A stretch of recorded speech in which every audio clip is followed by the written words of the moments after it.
Свежий воздух, красивая природа и артезианская вода.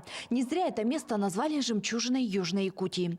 Уникальность придают два бассейна, один из которых под открытым небом. Купаться можно круглый год в воде из термальных природных источников. Здесь же на территории имеется баня, которая тоже пользуется большим спросом у отдыхающих. Банька очень отлично. Я думаю, что это хорошо очень придумали. То, что после холодного бассейна можно принять баньку, погреться там. Это очень отличная задумка. Базу отдыха «Наход» посещают не только местные жители. Искупаться в горячих бассейнах приезжают туристы из Амурской области и других районов Якутии. Сейчас для гостей есть возможность арендовать домик с ночевкой или даже на несколько суток. Вместе с мангалом, посудой и постельными принадлежностями. Мы приехали сюда из Якутска. Проделали, можно сказать, нелегкий путь, так как погодные условия были не очень. Но я скажу одно, что я очень много слышала об этом прекрасном месте.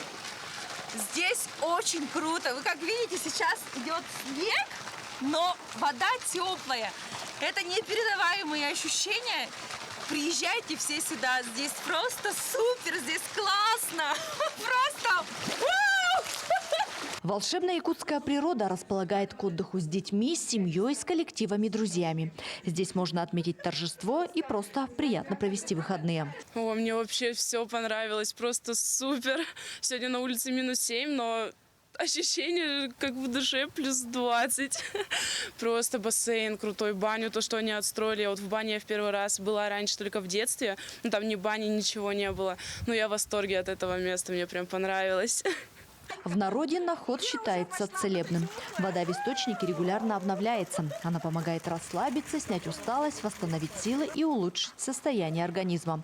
А в комплексе со свежим воздухом и приятной компанией – это незабываемые впечатления и заряд положительных эмоций. Ирина Жданова, Захар Головин, Вадим Барашков, Нерюнгри.